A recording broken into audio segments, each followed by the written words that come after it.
Gencatan senjata permanen di Gaza, Palestina resmi dilakukan. Hal ini diumumkan oleh Perdana Menteri Qatar Sheikh Mohammed bin Abdul Rahman Al Thani selaku mediator pada Rabu, tanggal 15 Januari tahun 2025.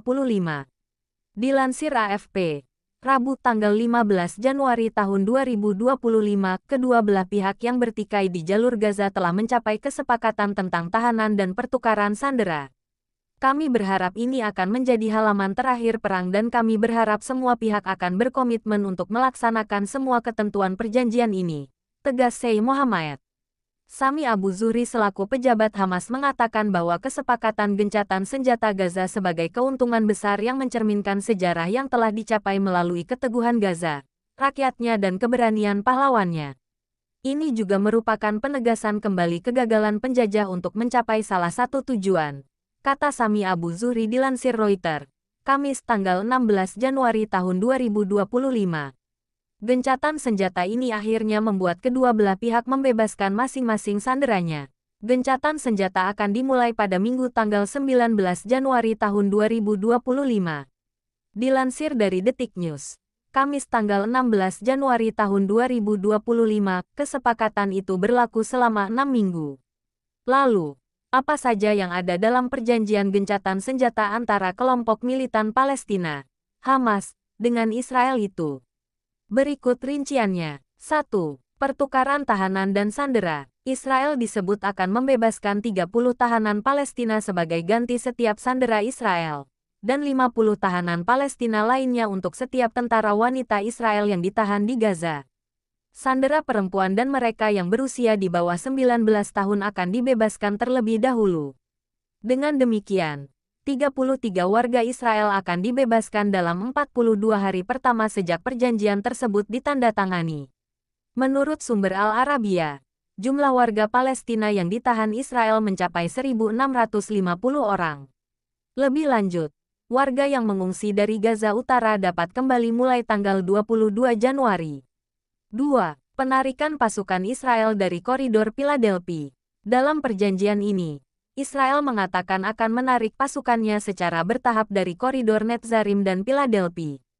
Sumber Al Arabiya mengatakan Israel menginginkan peran pengawasan di Philadelphia yang kemudian ditolak Hamas dalam kesepakatan gencatan senjata. Kemudian digantikan dengan permintaan Israel agar memiliki perwakilan permanen di penyeberangan Rafah. Kantor PM Israel Benyamin Netanyahu sebelumnya mengatakan Hamas telah mengajukan permintaan di menit terakhir untuk mengubah penempatan pasukan Israel di koridor yang membentang di sepanjang perbatasan Mesir-Gaza. 3. Negosiasi tahap 2. Perundingan untuk perjanjian tahap kedua akan dimulai pada hari ke-16 gencatan senjata. Fase ini akan mencakup pembebasan seluruh sandera yang tersisa dan penarikan penuh Israel dari jalur Gaza. 4. Bantuan untuk Gaza. Kemudian dalam perjanjian juga dibahas mengenai perbantuan Gaza. Diketahui, pasukan Israel kerap menghadang bantuan untuk warga Gaza. 600 truk bantuan kemanusiaan disebut akan memasuki Gaza setiap hari selama 6 minggu gencatan senjata.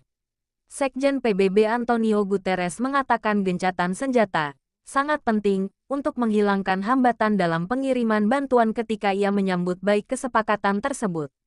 Sumber mengatakan penyeberangan Rafah diperkirakan akan dibuka mulai tanggal 16 Januari. Warga Palestina di Gaza merayakan kabar tercapainya kesepakatan gencatan senjata dan pembebasan sandera antara Israel dan Hamas dengan sorak-sorai dan pelukan. Randa Semeh, seorang pengungsi Gaza, menyatakan kegembiraannya. Kami kehilangan begitu banyak. Ini seperti mimpi buruk yang akan segera berakhir, ujarnya. Sementara itu, Menteri Luar Negeri Menlu Sugiono menyambut baik kesepakatan gencatan senjata Gaza dan Israel.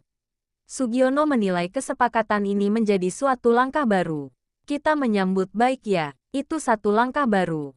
Momentum baru, kata Sugiono usai menghadiri acara konsolidasi Kadin Indonesia di Ritz-Carlton, Kuningan, Jakarta, Kamis tanggal 16 Januari tahun 2025. Sugiono mengungkit selama ini serangan ke Gaza telah banyak menghilangkan nyawa. Dia menilai begitu banyak kehancuran yang terjadi di wilayah tersebut. Seperti kemarin juga saya sampaikan bahwa sudah terlalu banyak nyawa yang hilang di Gaza. Sudah terlalu banyak kehancuran yang terjadi dan ini merupakan satu momentum baru, ujar dia. Sebagai informasi, selama agresi Zionis Israel dan Hamas di Gaza selama 15 bulan, Israel dan Hamas baru sekali menjalani gencatan senjata dan pada waktu itu hanya berlaku sepekan.